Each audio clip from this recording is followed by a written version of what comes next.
Livro da Vida, de Santa Teresa de Jesus, capítulo 17.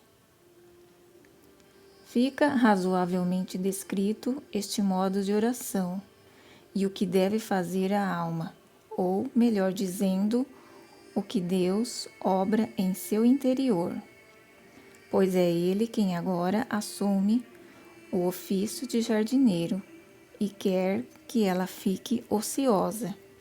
A vontade tem apenas de consentir naqueles favores de que goza e de se submeter a tudo quanto nela quiser operar a verdadeira sabedoria. E de certo, para isso é preciso ânimo, pois o gozo é tanto que às vezes parece não faltar nada para a alma acabar de sair deste corpo. E que venturosa seria essa morte. Aqui me parece ser bom, como disse a Vossa Reverência, que a alma abandone completamente a si mesma nos braços de Deus, se Ele a quiser levar ao céu, que assim seja. Se ao inferno, ela irá sem sofrimento, pois para lá irá com o seu bem. Se é hora sua de expirar, é porque Ele assim o quer. Se há de durar 1000 anos, também. Que Sua Majestade disponha dela como coisa que lhe é própria. Portanto, a alma já não é senhora de si mesma. Está dada de todo ao Senhor, razão pela qual deve despreocupar-se de tudo. Quando Deus dá à alma uma oração tão sublime como essa, a alma pode fazer tudo isso e muito mais, pois estes são os seus efeitos, e entende que o faz sem nenhuma fadiga do entendimento. Somente me parece que está como que espantada de ver como o Senhor exerce bem a função de jardineiro, não querendo que ela tenha trabalho algum, senão ao de deleitar e que comecem as flores a exalar perfume. Uma única visita, por breve que seja, basta a tal jardineiro para dar à alma, sem medida, esta água da qual ele é o Criador. Num instante, ele proporciona à alma aquilo que, por mais que empregasse todos os esforços de seu intelecto, ela não conseguiria obter sequer ao longo de 20 anos. Os frutos crescem e amadurecem, de maneira que a alma pode obter seu sustento unicamente de seu horto, se assim o quiser o Senhor. Porém, ele só deixa distribuí-los quando ela já esteja suficientemente alimentada. Senão, ela estaria exposta a dissipar tudo em prodigalidades, sem reservar nada para o seu próprio proveito, e alimentando a outrem sem dele receber nada em troca. Correria talvez o risco de morrer de fome. Isso será perfeitamente entendido por pessoas de inteligência, as quais saberão aplicar essa medida melhor do que a conseguirei descrever, por mais que para isso eu tanto me esforce. Enfim, as virtudes ficam agora mais fortes do que na oração de quietude, pois a alma se vê diferente do que era, e sem saber como começa a realizar grandes obras, com o perfume que as flores exalam. O Senhor deseja que estas se abram, a fim de que a alma possa crer em suas virtudes.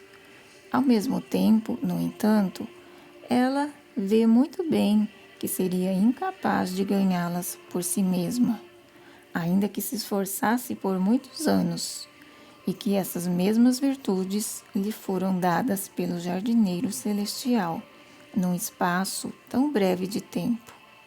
Também a humildade que fica na alma é agora muito maior e muito mais profunda do que no passado, porque vê mais claramente que ela própria não teve de fazer nada, a não ser consentir que o Senhor lhe concedesse seus favores e acolher estas dádivas em si mesma.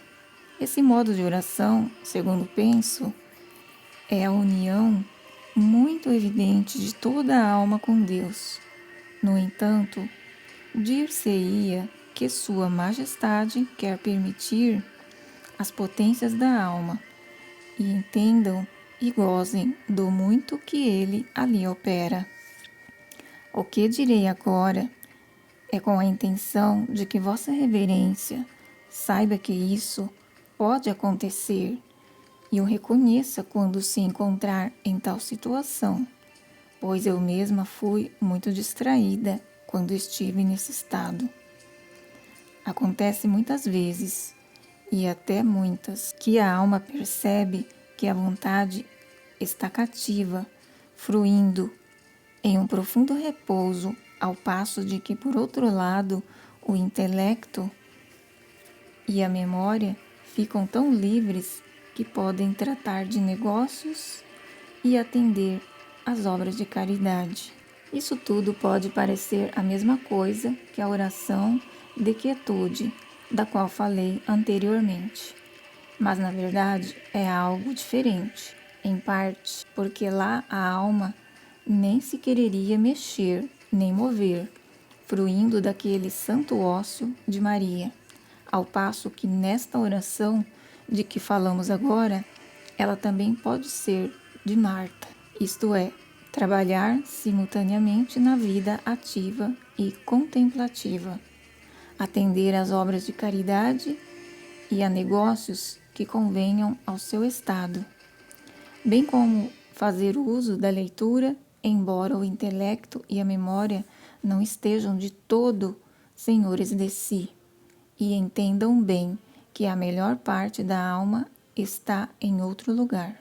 É como se estivéssemos falando com alguém e, por outro lado, nos falasse outra pessoa, impedindo-nos, assim, de estarmos inteiramente voltadas, seja a uma, seja a outra. Isso se percebe muito claramente e dá muita satisfação e contento àquele que a experimenta, e é muito boa a preparação para que a alma chegue a um estado muito sossegado de quietude, desde que, é claro, ela disponha de um tempo de solidão ou de desocupação de seus negócios. Ela se sente então como uma pessoa que está em si satisfeita e não tem necessidade de comer. Sente o estômago satisfeito, de maneira que não se poria a comer qualquer manjar. Mas não fica tão farta que diante de pratos apetitosos deixe de fazer de boa vontade. Desse modo, não quereria então a alma prazeres mundanos, porque tem em si o que mais a satisfaz. Contentamentos maiores de Deus, desejos de satisfazer seu desejo, de ter um prazer maior e de estar com Ele. Eis o que a alma deseja.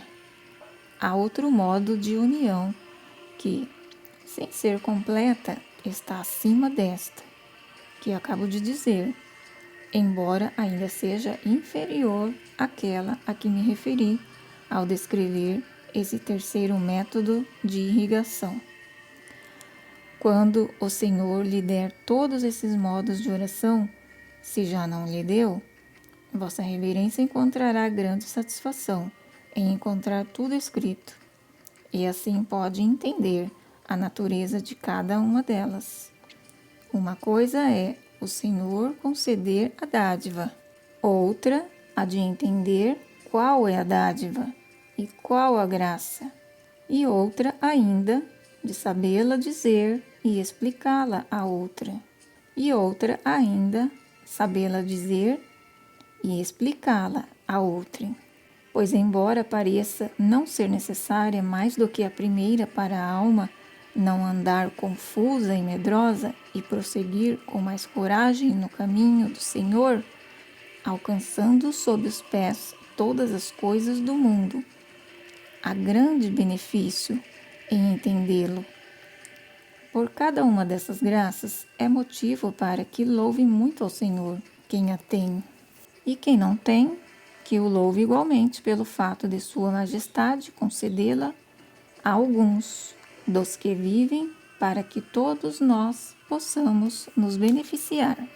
Na união de que falo, e a minha em especial, tem-me Deus concedido esta dádiva, não são poucas vezes.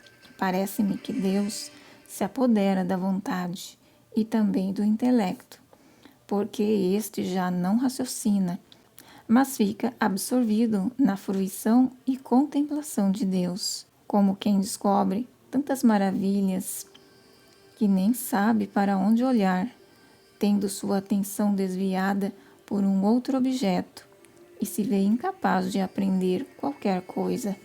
Já a memória permanece livre, unida apenas à imaginação. E quando se veem a sós, é inacreditável a guerra que fazem e como procuram desassossegar tudo.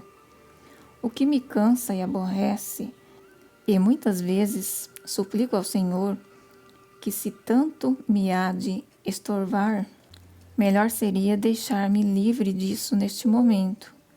Meu Deus, digo-lhe às vezes, quando minha alma haverá de estar toda unida no vosso louvor, e não feita em pedaços sem poder valer-me a si mesma? Aqui vejo o mal que nos fez o pecado, pois nos sujeitou de tal maneira que não podemos fazer o que queremos, que é estar sempre ocupados em Deus. Como digo, acontece-me às vezes, e hoje foi um desses dias, de modo que eu tenho bem vivo na memória de minha alma consumir-se no desejo de estar inteira onde se encontra a maior parte de si mesma, e ao mesmo tempo saber que isso lhe é impossível. A memória e a imaginação fazem tal guerra dentro dela que a deixam desnorteada, enquanto as outras potências, por não serem livres de nada, valem nem mesmo para fazer mal. Provocam assim um tremendo desassossego. Porém, quando digo nem para fazer o mal, quero dizer que essas potências não têm força, nem se consegue concentrar. Como o intelecto permanece totalmente alheio ao que a memória e a imaginação lhe representam, estas não param em nada. Passam incessantemente de um objeto a outro, como essas borboletinhas da noite, importunas e inquietas. Essa comparação me parece vir muito a propósito, porque ainda que não tenha força para fazer nenhum mal, importunam aos que a veem. Para isso, não sei que remédio haja. Se Deus me o tivesse ensinado de boa vontade, eu teria tomado para mim, pois é algo que me atormenta, como digo, com muita frequência. Aqui nos deparamos com nossa miséria, e muito claramente, com o grande poder de Deus, pois ao mesmo tempo que a memória, que permanece solta, provoca-nos tanto dano e cansaço. O entendimento e a vontade, que estão unidos a Deus, tão grande descanso nos dão. Após uma penosa luta de muitos anos, o único remédio que encontrei foi aquele a que me referi ao tratar da oração de quietude, que não se faça mais caso da imaginação que de um louco. É deixá-la com seu tema, que só Deus lhe pode tirar. Enfim, aqui ela fica como escrava, a qual temos de suportar com paciência, tal como Jacó fez a Lia, até que Deus, em sua bondade, nos permita desposarmos Raquel. Digo que fica escrava porque, afinal, não pode trazer a si outras potências, por muito que faça. Antes são estas que, sem nenhum trabalho, a fazem ir muitas vezes a elas. Algumas vezes Deus se compadece dela, ao vê-la tão perdida e inquieta, desejando ardentemente estar com as outras. E então Sua Majestade lhe consente que se queime no fogo daquela vela divina, que já consumiu essas duas potências, privando-as de sua forma natural, e tão grandes são os bens que se gozam que se tornam quase sobrenaturais. Em todos esses tipos de oração que descrevi ao falar desse último método de irrigação, no qual a água vem de uma fonte, é tão grande a glória e descanso da alma que o corpo participa muito sensivelmente daquele gozo e deleite.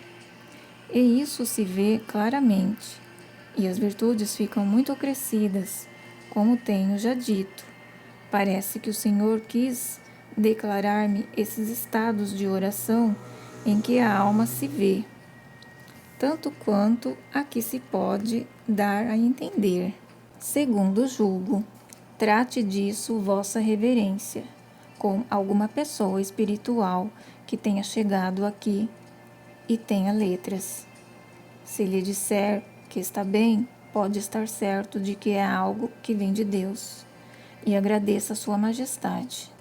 No seu tempo devido, como disse, Vossa Reverência terá um grande prazer em entender o que são em si mesmos esses favores tão elevados, até que Ele lhe dê a graça de compreendê-los plenamente, do mesmo modo como lhe concede a graça de fruí-los. Quando Sua Majestade lhe tiver concedido a primeira graça, Vossa Reverência, com seu entendimento e letras, logo entenderá pelo que ficou aqui dito. Seja Ele louvado por todas as coisas, pelos séculos dos séculos. Amém.